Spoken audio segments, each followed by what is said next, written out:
Hi friend, তোমরা সব কেমন আছো? আমি ভালো আছি।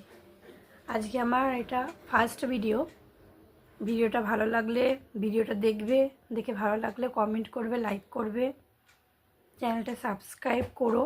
কেন আমি কেমন করছি তোমরা তারা দেখতে পারবে, মানে তুমি যদি চ্যানেলটা সাবস্ক্রাইব করে দেখতে পাবে আমি কেমন ভিডিওগুলো করছি, পারছি কি না তোমাদের মতন করতে। আর আমার গল্পগুলো শুনতে পারবে, অনেক গল্প, এটা বই হয়ে যাবে।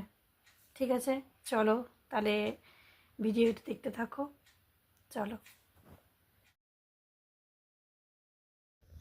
ওম নমো ভগবতে বাসুদেবায়, ওম নমো ভগবতে বাসুদেবায়। চলো, গোপাল সোনা স্নান হয়ে যাচ্ছে, গোপাল সোনাকে মুছিয়ে দেবো। জানলাতে একটুখানি রোদ এসেছে, রোদটা গোপাল সোনার গায়ে জন্য লাগছে, দেখেছো কতটুকুনি জায়গা হলো। যা মেয়ের বই এখানে, গোপাল সোনাকে ওখানে বসিয়েছি। গোপাল সোনাকে সাজিয়ে টাজিয়ে সোয়েটার পরিয়ে দিয়েছি। সমস্ত সিঙ্গার করা কমপ্লিট, বিছানা গোছানো কমপ্লিট। গোপাল সোনার যে বিছানায় শুয়ে থাকে সেটাও গোছানো কমপ্লিট। আর আমার সিংহাসনের ওপরে কারা কারা থাকেন গোপাল সোনা ছাড়া চলো দেখিয়ে দিই। রাধাকৃষ্ণ আছে, মহাদেব আছে, বাবা লোকনাথ আছে। আর এখানে দেখো, এখানে আলু, ফুলকপি, গাজর, মটরশুঁটি সব কেটে রেখে দিয়েছি।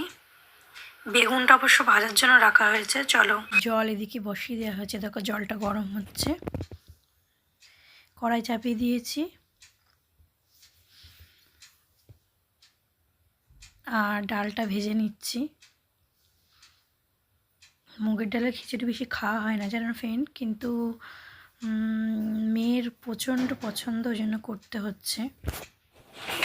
চাল ডালটা ফুটতে শুরু করেছে, খুন্তি একটু নেড়ে দিলাম, দিয়ে একটু আলুগুলো দিয়ে দেবো। তাড়াতাড়ি আলুগুলো একটু দিয়ে দিলাম, নাহলে আলুগুলো আবার সিদ্ধ হবে না, নতুন আলু তো। আর এদিকে ফোড়ন দিয়ে দিলাম, শুকনো লঙ্কা, জিরে, গোটা গরম মশলা সব ফোড়নে দিয়েছি। চলো, আমার গোপাল সোনা কেমন লাগছে। আজকের মতন ভিডিওটা এইটুকুনি, গোপাল সোনাকে দিয়ে শেষ করছি। কাল আবার দেখা হবে নতুন কোনো ভিডিও নিয়ে। বাই।